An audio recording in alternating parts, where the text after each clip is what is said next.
ये पुराने जमाने की बात है। किसी मुल्क के एक छोटे से गांव में बड़ी बड़ी मूंछों वाला एक नौजवान रहता था, जिसे सब गांव वाले 30 मार खान के नाम से जानते थे। एक दिन 30 मार खान अपने दोस्तों के साथ बैठा खुश गप्पियों में मसरूफ था। वह इन्हें अपनी बहादुरी के किस्से सुना रहा था। उसके दोस्त बड़ी दिलचस्पी से उसकी बातें सुन रहे थे और लुत्फ अंदोज हो रहे थे। हालांकि वे सब जानते थे कि 30 मार खान निहायत बुजदिल शख्स हैं। ये बहादुरी के किस्से महज मनगढ़ंत थे। 30 मार खान को इस बात की कोई परवाह नहीं थी कि उसके दोस्त उसके बारे में क्या राय रखते हैं। वह तो बस खुद को इनसे मुमताज साबित करके तस्लीम पा रहा था। इस दिन तो 30 मार खान ने गप्पे हाँकने में हद ही कर दी। वह कह रहा था, तुम लोग शायद जानते नहीं कि मैं कितना ताकतवर हूं। अगर मैं बरगद के दरख्त को अपने बाजुओं के घेरे में लेकर खींचूं, तो वह जड़ से उखड़ जाएगा। यह सुनकर सब दोस्तों की आंखें फटी की फटी रह गईं। मियां 30 मार खान, तुमने कभी बरगद का दरख्त उखाड़ा भी है? एक दोस्त ने बड़ी हैरानी से पूछा। 30 मार खान ने सीना फैलाकर कहा, तुम एक की बात करते हो, मैंने तो दर्जनों बरगद के दरख्त उखाड़ फेंके हैं। एक दोस्त बमुश्किल ही अपनी हंसी रोकते हुए बोला, दर्जनों? शायद यह काम तुमने ख्वाब में किया होगा। यह सुनकर 30 मार खान आग बबूला हो गया। तुम मेरी बहादुरी को ललकार रहे हो? अगर तुम्हें यकीन नहीं है तो जाओ, कोई बरगद का दरख्त ढूंढो, फिर मुझे बताना। मैं सब लोगों की आंखों के सामने इसे जमीन से उखाड़ कर दिखाऊंगा। 30 मार खान की यह भड़क सुनकर सब दोस्त मुस्कुराने लगे। एक दोस्त ने कहा, हमें क्या जरूरत पड़ी है कि हम किसी दरख्त पर जुल्म करें। वह जानता था कि 30 मार खान ख्याली पुलाव पका रहा है और वह उसे मजीद बेइज्जती से बचाना चाहता था।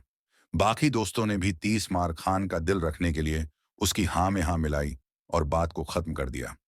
लेकिन 30 मार खान के दिल में यह चुभन होने लगी कि लोग उसकी बात पर यकीन नहीं करते। उसने पूरा तय कर लिया कि वह इनके सामने बरगद का दरख्त उखाड़ कर रख देगा। अगले दिन 30 मार खान बरगद की तलाश में निकल पड़ा। काफी देर भटकने के बाद वह एक गांव में पहुंचा और लोगों से बरगद के दरख्त के बारे में दरियाफ्त किया। एक शख्स उसे एक बड़े दरख्त के पास ले गया और बताया कि यही बरगद का दरख्त है।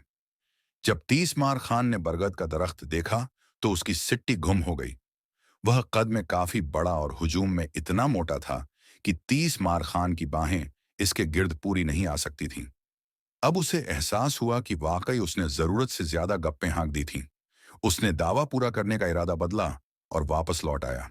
जब वह शहर के करीब पहुंचा तो उसे एक छोटा सा दरख्त दिखाई दिया जो उसके कद से चंद इंच ही ऊंचा था। पत्तों की शबाहत देखकर उसे शक हुआ कि यह बरगद का ही दरख्त है। उसने 2-3 अफराद से दरियाफ्त किया तो मालूम हुआ कि यह वाकई बरगद का नौउम्रा दरख्त है। 30 मार खान ने इसे अपने बाजुओं में लेकर ऊपर खींचना चाहा, मगर कुछ हासिल नहीं हुआ। वह इसी दरख्त के नीचे बैठकर सोच विचार में मसरूफ हो गया। अचानक उसके जहन में एक तरकीब आई। वह वहां से बढ़ई के पास पहुंचा और उससे चंद सवाल किए। जवाब पाकर वह वहां से निकला और मुख्तलिफ जगहों पर घूमता रहा। शाम तक उसने एक थैला हासिल कर लिया। उसके दोस्तों ने उसके हाथ में थैला देखा तो बड़े हैरान हुए और पूछा कि इसमें क्या है, मगर 30 मार खान ने कुछ भी बताने से गुरेज किया। अगली सुबह वह थैले के हमराह बरगद के दरख्त के पास पहुंचा और उसकी जड़ों से मिट्टी हटाने लगा। उसने अपनी कुल्हाड़ी से जड़ों पर झरमें लगाईं और उन्हें जगह जगह से तोड़ फोड़ दिया। इसके बाद उसने बड़ी एहतियात से थैले का मुंह खोला और कटी फटी जड़ों पर कुछ निकालकर छिड़कने लगा। थैले में दरअसल दीमक के कीड़े थे जो उसने मुख्तलिफ जगहों से इकट्ठे किए थे। जब दीमक जड़ों में भर गई तो वह वहां से वापस लौट आया। वह बिला नागा वहां जाता रहा और दीमक की कारगुजारी देखता रहा।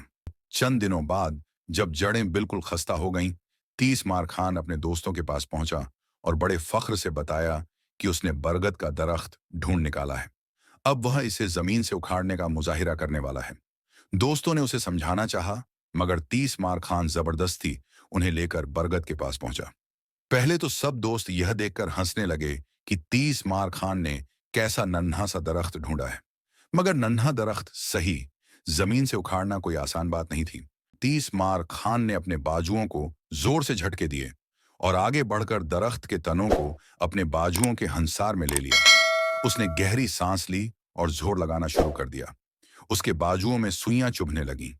30 मार खान ज्यों ज्यों जोर लगाता, त्यों त्यों उसका चेहरा सुर्ख होता जाता। उसने पूरी कौवत से दरख्त को झटके देना शुरू कर दिया। दीमक लगी जड़ें चंद झटकों के बाद ही उखड़ गईं और दरख्त जमीन से बाहर आ गया। मगर अचानक उसे महसूस हुआ कि उसकी टांगों में भी सुइयां चुभ रही हैं। फिर उसे याद आया कि सुइयां कौन चुभ रहा है। दीमक के कीड़े। वह तेजी से पीछे हटा और पागलों की तरह खुद को झाड़ने लगा। उसके पीछे हटते ही बरगद का दरख्त जमीन पर जा गिरा। दोस्तों को 30 मार खान की चालाकी समझ आ चुकी थी, मगर उन्होंने उसे और तकलीफ देना मुनासिब नहीं समझा और उसे अपने साथ लेकर हकीम के पास चले गए। हकीम ने 30 मार खान को नहलाया और उसके जिस्म पर मरहम लगाया। 30 मार खान ने तो यह दावा सच कर ही दिखाया कि वह बरगद का पेड़ उखाड़ सकता है।